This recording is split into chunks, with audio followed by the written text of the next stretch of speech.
नमः शिवाय। ओम नमः शिवाय। ओम नमो भगवते वासुदेवाय। ओम देवकी सुत गोविंद वासुदेव जगतपति देव में तनियम कृष्ण त्वाम अहम शरणम गतः।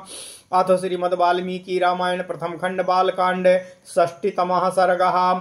विश्वामित्र का ऋषियों से त्रिशंकु का यज्ञ कराने के लिए अनुरोध करना। ऋषियों द्वारा यज्ञ का आरंभ। त्रिशंकु का सा शरीर स्वर्ग गमन। इंद्र द्वारा स्वर्ग से उनके गिराए जाने पर क्षुब्ध हुए विश्वामित्र का नूतन देव सर्ग के लिए उद्योग करना। फिर देवताओं के अनुरोध से उनका इस कार्य से विरत होना। ओम नमः शिवाय। ओम नमः शिवाय। ओम नमः शिवाय। ओम नमो भगवते वासुदेवाय। ओम देवकी सुत गोविंद वासुदेव जगतपति देव में तनियम कृष्ण त्वाम अहम शरणम गतः। तपोबलहतान् ज्ञात्वा वासिष्ठान् समहोदयान् ऋषि मध्ये महातेजा विश्वामित्रोऽभ्यभाषत। अयमिक्ष्वाकुदायादस्त्रिशङ्कुरिति विश्रुतः धर्मिष्ठश्च वदान्यश्च मां चैव शरणं गतः। स्वेनानेन शरीरेण देवलोको जिगीषया यथायं स्वशरीरेण देवलोकं गमिष्यति तथा प्रवर्त्यताम यज्ञो भवद्भिश्च मया सह। विश्वामित्रवचा श्रुत्वा सर्व एव महर्षयः ऊचु समेता सहसा धर्मज्ञा धर्म संहितम् अयम कुशिकदा यादव मुनिः परम कोपिनः। यदाह वचनं सम्यगेतत् कार्यं न संशयः। यदाह वचनं सम्यगेतत् कार्यं न संशयः। अग्निकल्पो हि भगवान् शापं दास्यति रोषितः। तस्मात् प्रवर्त्यतां यज्ञः सा शरीरो यथा दिवि गच्छेदिक्ष्वाकुदायादो विश्वामित्रस्य तेजसा। ततः प्रवर्त्यतां यज्ञः सर्वे समाधिष्ठितः एवमुक्त्वा महर्षयः सञ्जहुस्ता क्रियास्तदा। याजकश्च महातेजा विश्वामित्रो भवत्कृतो ऋत्विजश्चानुपूर्वेण मन्त्रवन्मन्त्रकोविदाः चक्रुः सर्वाणि कर्माणि यथा कल्पं यथा विधि। ततः कालेन महता विश्वामित्रो महातपाः चकारावाहनं तत्र भागार्थं सर्वदेवता नभ्यागमंस्तदा तत्र भागार्थं सर्वदेवताः। ततः कोपसमाविष्टो विश्वामित्रो महामुनिः अश्रुवमुद्यम्य सक्रोधस्त्रिशङ्कुमिदं ब्रवीत। पश्य मे तपसो वीर्यं स्वार्जितस्य नरेश्वर एष त्वां स्वशरीरेण नयामि स्वर्गमोजसा। दुष्प्रापं स्वशरीरेण स्वर्गं गच्छ नरेश्वर स्वार्जितं किञ्चिदप्स्यस्ति मया हि तपसः फलम्। राजस्त्वं तेजसा तस्य सा शरीरेण दिवं व्रजा। उक्तवाक्ये मुनौ तस्मिन् सा शरीरो नरेश्वरः दिवं जगाम काकुत्स्थो मुनीनां पश्यतां तदा। स्वर्गलोकं गतं दृष्ट्वा त्रिशङ्कुं पाकशासनः सह सर्वसुरगणैरिदं वचनं ब्रवीत। त्रिशङ्को गच्छ भूयस्त्वं नासि स्वर्गकृतालयाः गुरुशापो हतो मूढा पतभूमिमवाङ्क्षिरा। एवमुक्तो महेन्द्रेण त्रिशङ्कुर्पतत पुनः विक्रोशमानस्त्राहीति विश्वामित्रं तपोधनं। तच्छ्रुत्वा वचनं तस्य क्रोशमानस्य कौशिकः रोषमाहारयत् तीव्रं तिष्ठ तिष्ठेति चाब्रवीत। ऋषि मध्ये च तेजस्वी प्रजापतिरिवापराः सृजन् दक्षिणमार्गस्थान् सप्तर्षीन् परान् पुनः नक्षत्रवंशं परं सृजत क्रोधमूर्छितः। दक्षिणां दिशमास्थाय ऋषि मध्ये महायशाः सृष्टया नक्षत्रवंशं च क्रोधेन कलुषीकृतः अन्यमिन्द्रं करिष्यामि लोको वा स्यादनिन्द्रकः दैवतान्यपि सा क्रोधात् स्रष्टुं समुपचक्रमे ततः परम संभ्रांता सर्षि संघा सुरासराः ततः परम संभ्रांता सर्षि संघासुरासुराः विश्वामित्रं महात्मानमूचु सानुनयं वचः अयम राजा महाभागो गुरुशापो परीक्षतः सा शरीरो दिवं यातुं नार्हत्येव तपोधनाम् तेषां तद्वचनं श्रुत्वा देवानां मुनिपुङ्गवः अब्रवीत सुमहद्वाक्यं कौशिकः सर्वदेवताः। ओम नमः शिवाय। सा शरीरस्य भद्रम् अशास्त्रिशङ्कोरस्य भूपते आहो आरोहणं प्रतिज्ञातं नानृतं कर्तुमुत्सहे स्वर्गोस्तु सा शरीरस्य त्रिशङ्कोस्य शाश्वतः नक्षत्राणि च सर्वाणि मामकानि ध्रुवाण्यतो यावल्लोका धरिष्यन्ति तिष्ठन्त्वेतानि सर्वसा यत्कृतानि सुरा सर्वे तदनुज्ञातुमर्हतः एवमुक्ता सुरा सर्वे प्रत्युचुमुरी एव मुक्तासुराः सर्वे प्रत्युचुर्मुनि पुंगवम् एवं भवतु भद्रं ते तिष्ठान्त्वेतानि सर्वशः गगने तान्यनेकानि वैश्वानरपथान् वहि नक्षत्राणि मुनिश्रेष्ठो तेषु ज्योतिषुजाज्वलन् अवाको शिरस्त्री शङ्कुश्च तिष्ठत्वामरसन्निभः अनुयास्यन्ति चैतानि ज्योतिषीं नृपसत्यमं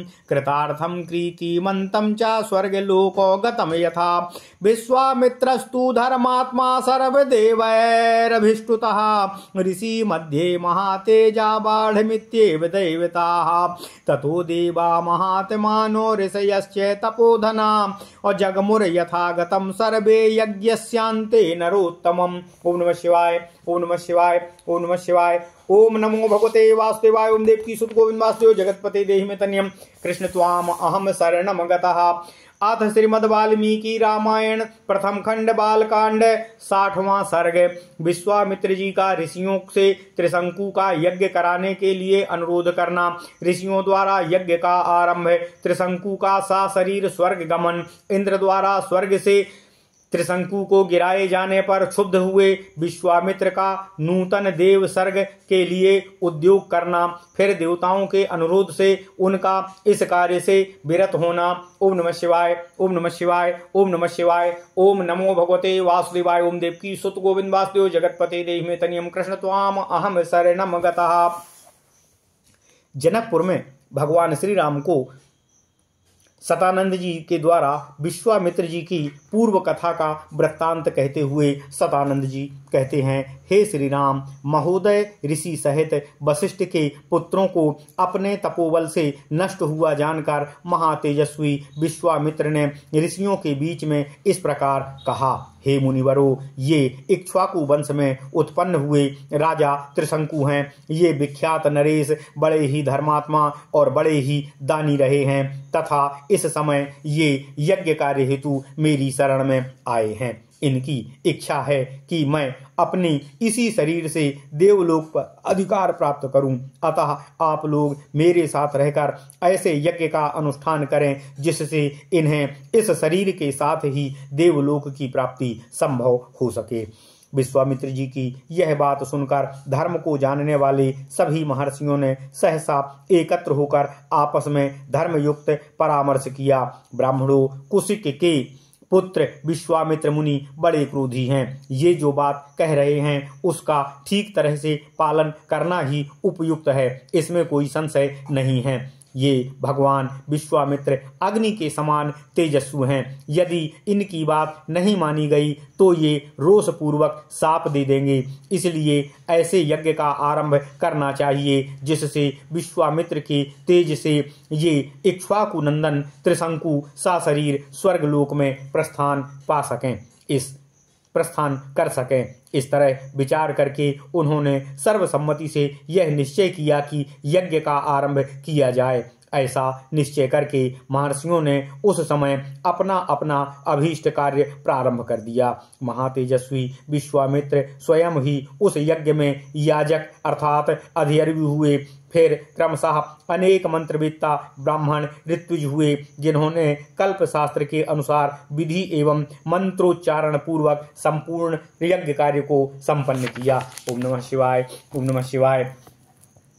इसके बाद बहुत समय तक यत्न पूर्वक मंत्र पाठ करके महातपस्वी विश्वामित्र ने अपना अपना भाग ग्रहण करने के लिए संपूर्ण देवताओं का आवाहन किया, परंतु उस समय वहां भाग लेने के लिए वे सब देवता नहीं आए। इससे महामुनि विश्वामित्र को बड़ा क्रोध आया और उन्होंने श्रुवा उठाकर रोष के साथ राजा त्रिशंकु से इस प्रकार कहा, हे नरेश्वर, अब तुम मेरे द्वारा उपार्जित तपस्या का बल देखो। मैं अभी तुम्हें अपनी शक्ति से ही सशरीर स्वर्गलोक में पहुंचा देता हूँ।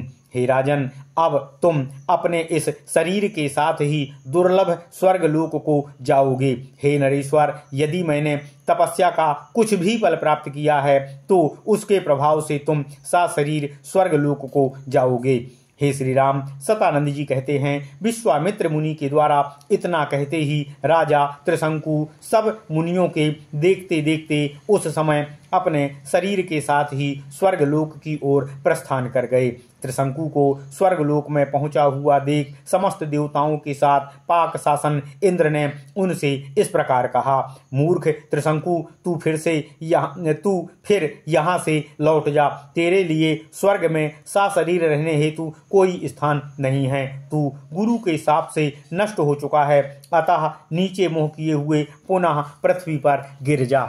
इंद्र के इतना कहते ही राजा सतानंद जी कहते हैं, हे श्री राम, इंद्र के इतना कहते ही राजा त्रिशंकु तपोधन विश्वामित्र के पुकार कर त्राहि त्राहि की रट लगाते हुए पुनः स्वर्ग से नीचे की ओर गिरने लगा।